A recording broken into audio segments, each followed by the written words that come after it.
Senhor, que as palavras dos meus lábios e o meditar do meu coração sejam agradáveis em Tua presença. Ó Senhor, rocha minha e redentor meu. A gente teve um período de férias muito intenso.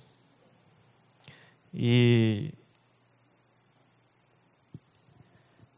ele nos trouxe, tanto para mim quanto para a Fernanda, muitas reflexões.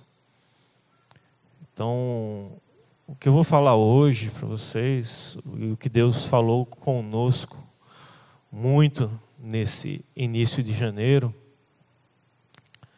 mexeu muito conosco.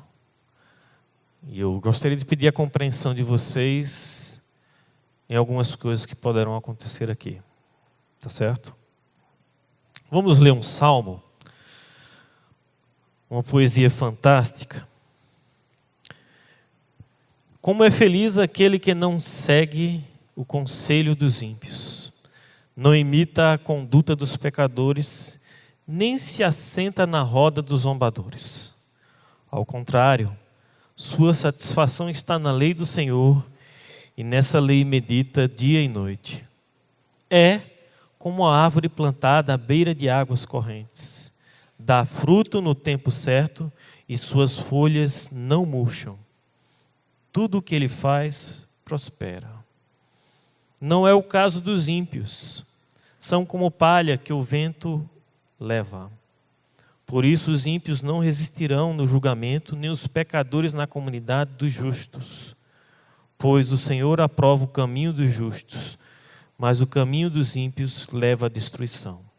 Salmo 1. Eu tenho na minha mente muitos poucos versículos gravados.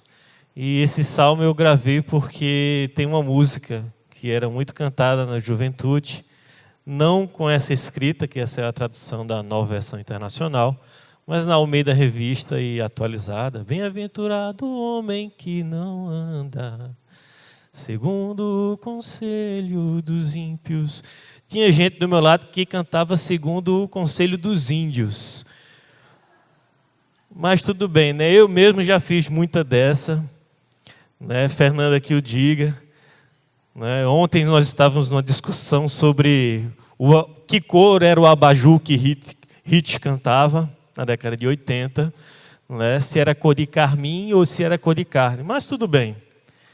Erros à parte de letras, né? Estamos falando agora do Salmo 1. E esse salmo ele é muito interessante, ele é o primeiro salmo dos 150 salmos da nossa Bíblia. E ele fala do justo e do ímpio. Ele fala do justo e do ímpio. O próximo slide. Será que... Não, esse slide é antigo aí, foi da pregação passada. Esse daí eu não coloquei não. Né? O justo e o ímpio. Será que é uma competição? Bem, infelizmente, o mundo trata as coisas como se fossem competições. Existe uma corrida que você tem que vencer. Você tem que ser o melhor naquilo que você faz. Você tem que dar o melhor de si para ganhar. O que eu não sei. Se é ganhar mais dinheiro, se é ganhar poder, se é ter muitas mulheres ou homens aos seus pés. Não foi isso que Jesus falou. Jesus falou que a gente tem que servir. Se há alguma profissão hoje que reflita a palavra doulos, servo, escravo em grego, se há alguma profissão hoje, essa profissão seria de garçom, aquele que serve. Né? E eu tenho que falar a vocês, toda vez que eu vou numa loja de calçados, eu fico muito constrangido, né? Porque uma pessoa se ajoelha aos meus pés e oferece um produto. Aquilo ali é muito constrangedor para mim. Eu não gosto da sensação de alguém se ajoelhando para mim e entregando um produto. Eu não gosto. Então, a primeira coisa que eu faço, por favor, não faça isso. Se eu me entrega o sapato na mão, eu vou pedir já outros sapatos, porque aí ele não está ali presente, vai procurar outros sapatos e eu coloco aquele sapato que está me agradando. Eu não gosto da sensação de alguém estar me servindo. Eu não gosto. Mas isso é uma coisa pessoal. Tem gente que gosta de ser servido. Tem gente que gosta de ser paparicado, né? Nada contra isso. O que nós temos que entender como cristãos é que nós somos comandados por Jesus para servir. E aí a gente entra nessa questão do justo e do ímpio. Será que é realmente uma competição? Será que o salmista, quando estava escrevendo esse salmo inspirado, estava colocando isso como uma competição? Eu acredito que não. Eu acredito que não, porque se a gente retornar ao slide 1, a gente vai perceber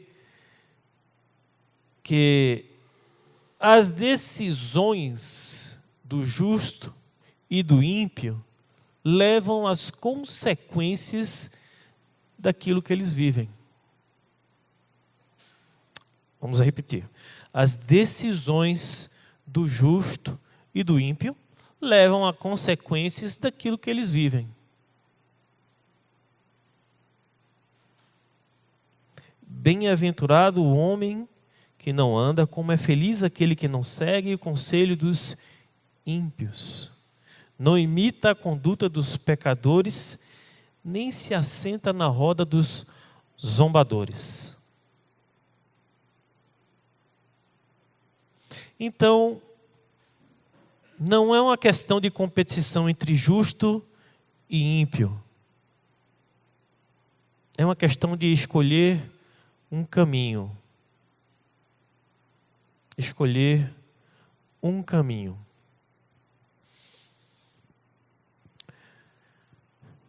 Então, se é uma questão de escolher um caminho, como nós poderíamos fazer isso? Porque eu gostaria de perguntar a vocês se vocês queriam ser justos. E eu tenho certeza que 100% das mãos se levantarão aqui. Se eu perguntar, alguém aqui quer ser escarnecedor? Acho que até para papel, numa peça de teatro, fica difícil de alguém querer levantar a mão para ser escarnecedor, zombador ou pecador. A gente não quer isso para a vida da gente. A gente não quer más decisões. A gente quer acertar. Alguns anos atrás, a gente estava num grupo e eles pediram para que eu e Fernanda contasse a nossa história. E a gente tinha um tempo muito limitado. Então a gente saiu contando as histórias de acertos até a gente chegar naquele momento, naquele grupo. E aí a pessoa que estava liderando o grupo virou assim, mas vocês só acertam na vida? Eu fiz, espera aí, você pediu uma versão curta. Para eu ter uma versão curta, eu tenho que contar só os acertos. Se você quer a versão real, está cheio de erro aí até a gente chegar aqui. Pelo menos de minha parte. Minha esposa é mais sábia e errou menos. E ela é mais nova, errou menos ainda. A gente só quer acertar. A gente quer fazer o que é certo. A gente quer ser justo. Quem é que quer pegar o carro e acertar o poste na primeira vez? Ninguém. Acertar o carro na pilastra quando está fazendo a manobra, ninguém quer fazer isso. A gente quer aprender direito. Mas aí, Saulo, como é que faz? Então, se a gente quer acertar, se a gente quer fazer direito, para quem você vai pedir conselho, se você está em dúvida? Me responda isso. Se você quer acertar, se você quer fazer direito, para quem você vai tirar as suas dúvidas? Para quem você vai pedir conselhos? Eu vou pedir conselho para aquele meu parente, porque eu estou pensando se eu vou comprar essa casa ou não, mas eu vou pedir conselho para o meu parente ali que vive no cheque especial, que o SPC e o Serasa já cansaram de ligar para ele, e o agiota já tomou a geladeira dele. Eu vou pedir conselho para esse cara, porque eu quero saber se tem que comprar uma casa ou não. É isso. Não, eu tenho uma prova difícil. Eu vou pedir para fulaninho dica, porque ele já fez essa disciplina ano passado, porque ele reprovou, né? Que o professor pegou ele e ele estava filando, colando. O regionalismo de Pernambuco é filando. A gente fila o cara, né? A gente está na fila, então a gente está filando ele. Aqui é colando. Eu não sei por que a cola, é porque está colado de algum canto. Ah, está colado de algum canto. Faz sentido. Então eu vou pedir conselho para fulaninho que foi reprovado ano passado nessa cadeira porque estava colando. Ele deve ser o cara, porque ele já viu a matéria, né? Não. Eu vou pedir conselho se eu devo namorar com aquele rapaz ou não para minha amiga. Ela já teve 32 namorados e só tem 15 anos de idade. Então essa é experiente, ela sabe se eu devo namorar aquele rapaz ou não. Né?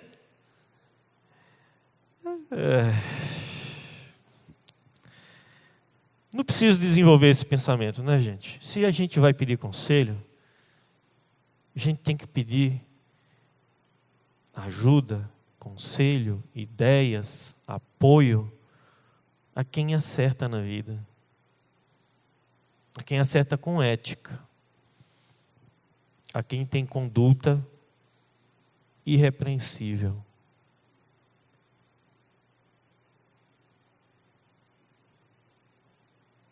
E aí é difícil.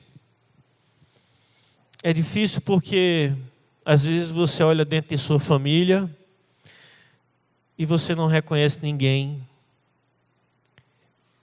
que tem uma conduta irrepreensível. Às vezes você olha para os seus amigos e não vê ninguém que tenha conduta irrepreensível. E se isso está acontecendo, eu acho que a gente pode estar cercado de escarnecedores, zombadores e pecadores. E se a gente está cercado de pecadores, zombadores, escarnecedores e ímpios, a gente pode ser um desses.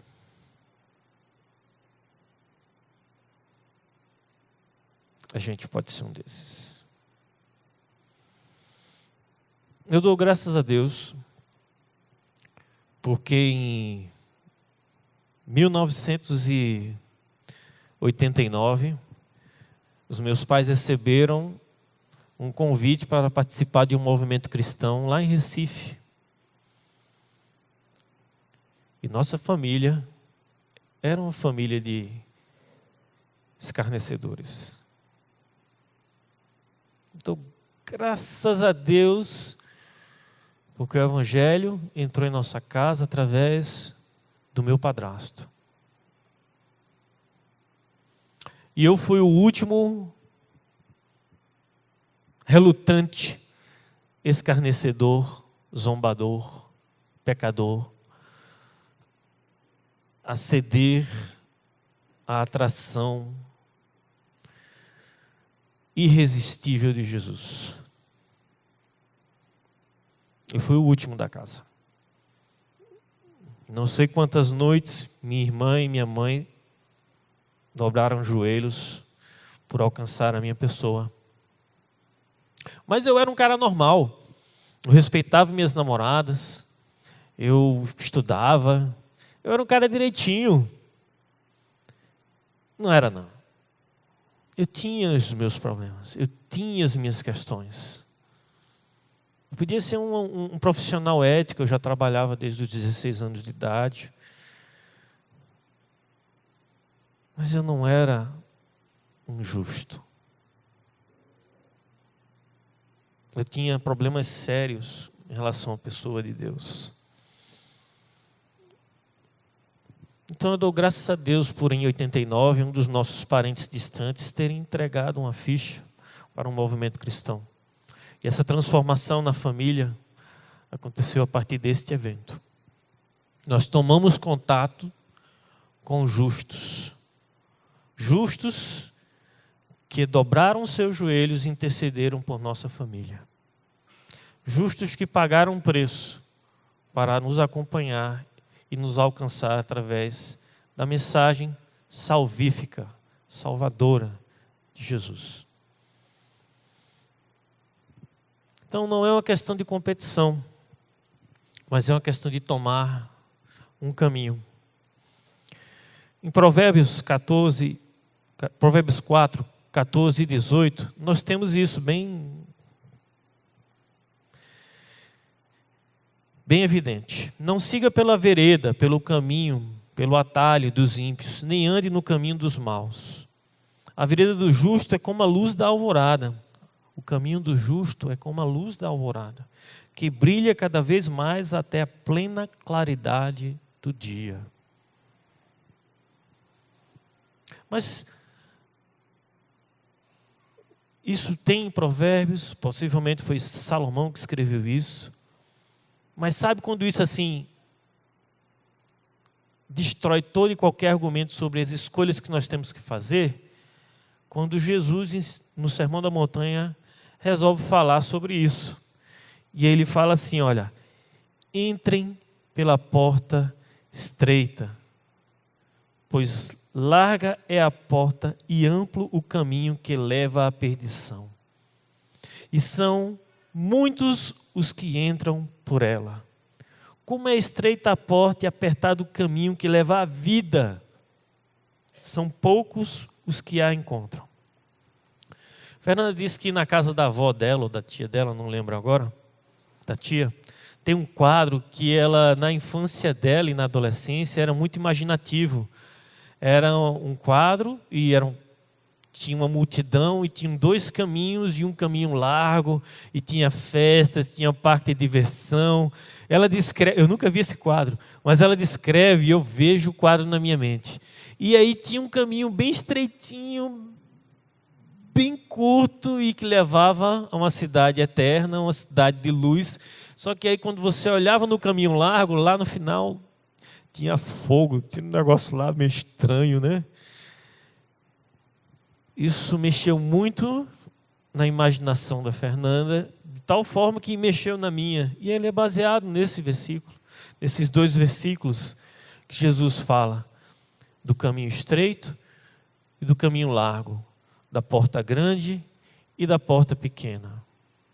E são caminhos. São caminhos. Essa metáfora que nós usamos para identificar as escolhas de nossa vida.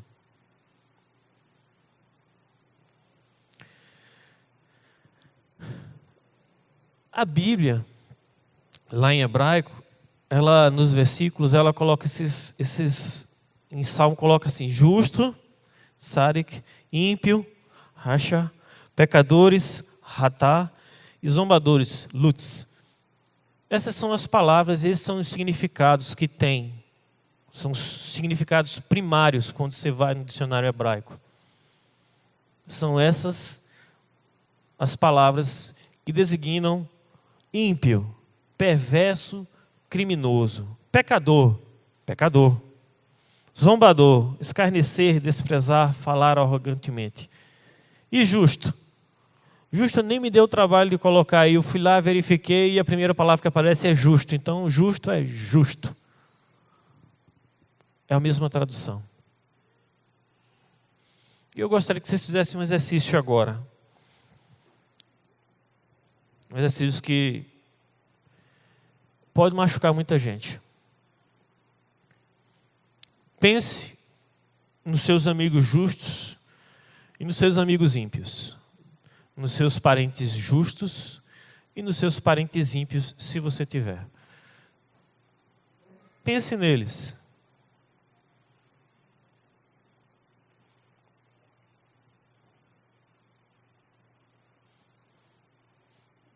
Há alguns anos atrás, em 1992, quando eu fiz minha decisão por Jesus, eu comecei a participar de uma juventude que só a juventude, nessa igreja, só a juventude tinha 400 jovens. Só a juventude. 400 jovens. E eu fui me envolvendo e, de repente, me tornei um dos líderes desses jovens. Fazia parte de um grupo de teatro. E nós éramos muito evangelistas. Muito evangelistas. Está chegando a época do ano que a gente se preparava para evangelizar no Carnaval de Olinda e Recife. Então, vai me dando um saudosismo quando chega nessa época. O pessoal às vezes pergunta, Saulo, você chegou a participar do Carnaval de Olinda e Recife? Sim, mas não do jeito que você pensa. Como assim? Não, a gente ia para pregar o Evangelho. E a gente ia. E era uma juventude extremamente ativa. Extremamente ativa. Nos casamos. Em maio agora completa 10 anos que estamos aqui em Londrina, essa cidade que nos recebeu, essa comunidade que nos recebe como família. E eu tenho que falar para vocês que ainda tenho muitas saudades da minha terra. Isso vai ficar sempre no meu coração. E aí, em janeiro eu fui dar um cheiro em manhã. Fui dar um cheiro, comi um bolo de rolo, queijo do reino. E aí, se a gente for contar as comidas que a gente comeu, te perde de conta. E faltou coisa. Mas o mais importante não foi comer. Não foi me deixar mais 1,5 kg gordinho.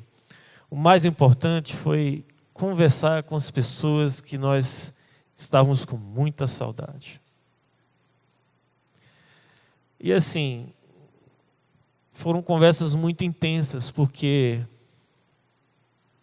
em novembro passado aconteceu um fato muito triste com uma das nossas amigas. Ela chegou a falecer. E esse fato trouxe discussões para todas as pessoas que faziam parte da liderança, que eram envolvidas. Tem amigos que são pastores, líderes de suas comunidades.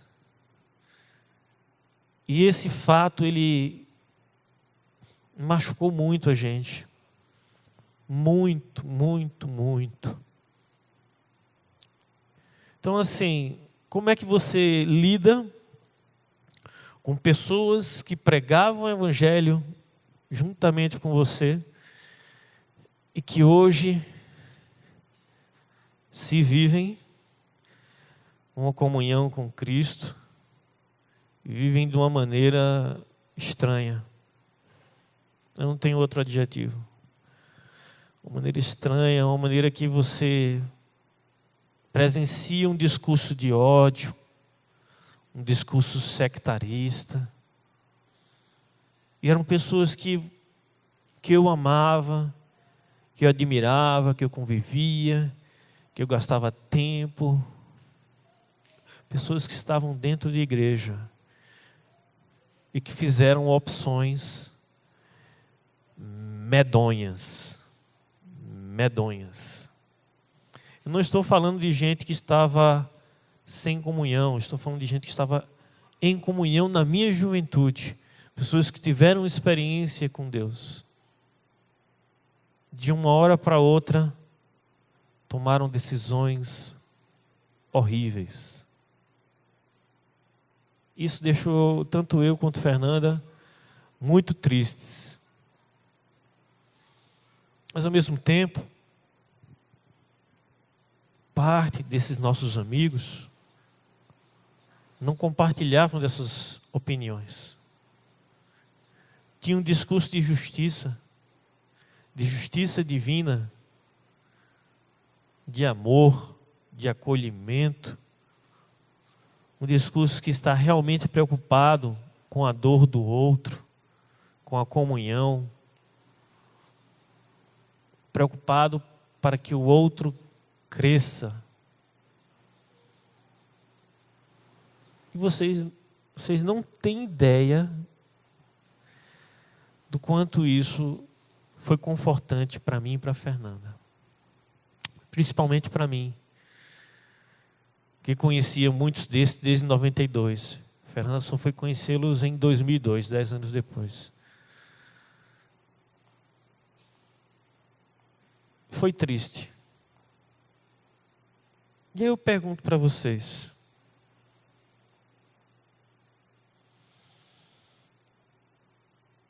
onde estão seus amigos ímpios, escarnecedores, pecadores? Eles estão ainda estagnados nessa sua vida de tentar ganhar dinheiro, poder ou relacionamentos superficiais? Onde estão os seus amigos justos?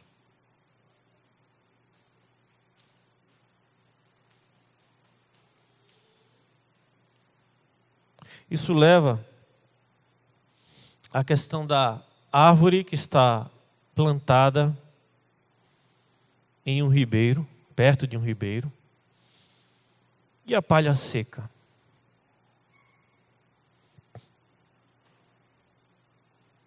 A árvore dá fruto.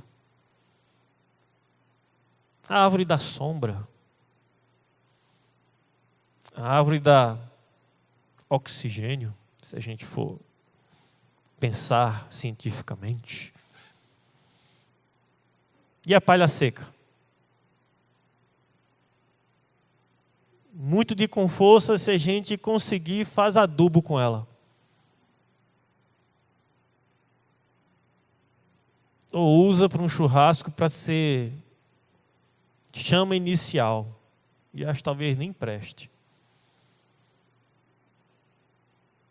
O vento leva a palha seca. O vento leva a palha seca. E a árvore? A árvore que tem as raízes bem alimentadas num solo que é regada por um ribeiro, por um riacho ou por um rio. Ela vai dar fruto. Na estação apropriada. Na estação apropriada.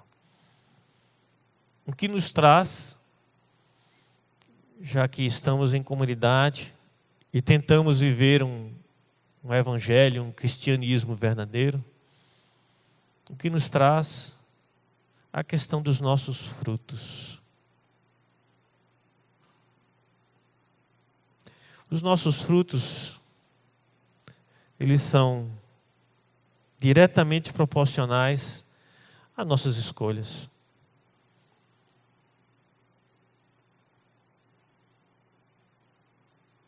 Eu escolhi, em 1992, no dia 6 de junho,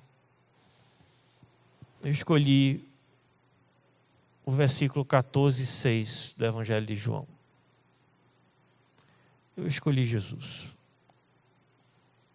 Porque Jesus é o caminho. Não é um caminho, Ele é o caminho. Escolhi Jesus porque Ele é a verdade. Ele não é uma verdade. Ele é a verdade. Escolhi Jesus porque Ele é a vida. Não é uma maneira de vida ou uma opção de vida. Ele é a vida.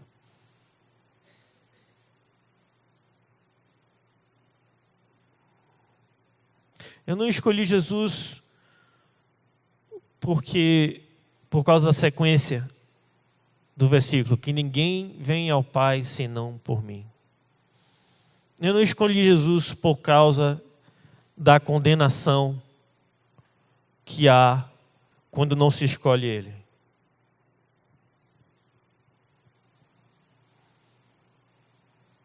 Escolhi Jesus pela maneira irresistível em que Ele se mostrou para mim.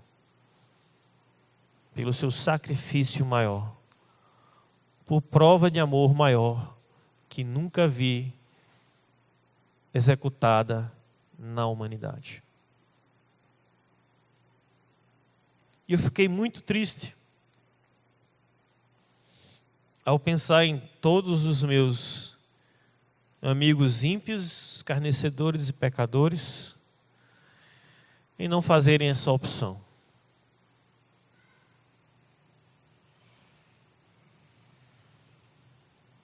Fico muito feliz por todos os justos que estão presentes aqui, porque escolhem diariamente pelo nosso Senhor. Poucos instantes atrás eu estava conversando com ele, pedi até suporte emocional para ele, porque falar com vocês das coisas que eu falei poderiam trazer lágrimas aos meus olhos. Eu não queria fazer algo emocional. Eu queria falar sobre emoções, tentando não me emocionar. E Deus assim o permitiu. Eu queria ter visão clara de vocês, não embargada e embaçada por lágrimas. Que vocês olhassem em meus olhos e soubessem da dor que é ver um amigo escolher coisas erradas. E para muitos, não precisa imaginação. Não precisa nem buscar muito tempo longe da memória.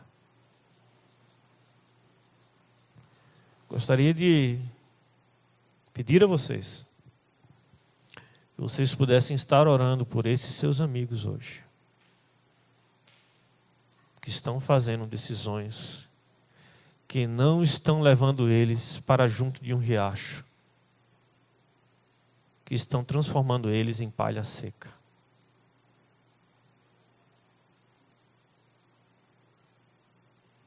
Vamos orar?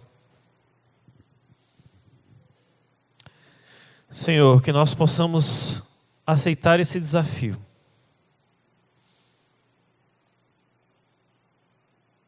De estarmos intercedendo, Senhor, por nossos amigos que vemos perdidos, sem direção, escolhendo futilidades, vivendo futilidades. Nós possamos ser sal e luz na vida dessas pessoas. Que nós não nos acovardemos. Que possamos ser ousados no evangelismo. Sejas a paixão que nos move para alcançar isso. Que a igreja, mais do que nunca, a tua igreja contemporânea, mais do que nunca, possa proclamar o evangelho com ousadia. E que isso aconteça através de nossas vidas. Que nós possamos ser meio e instrumento da proclamação da tua palavra no coração daqueles que necessitam. E se há, Senhor, alguém aqui que ainda se identifica como ímpio, pecador ou zombador, transforma o coração dessas pessoas. Faz renascer, Senhor, faz nascer, Senhor, um amor irresistível por tua palavra e por tua pessoa. Que essas pessoas possam escolher o caminho da justiça, o caminho da salvação, que é a sua pessoa, Senhor Jesus. Sê conosco, sê comigo, em nome do teu Filho amado Jesus. Amém.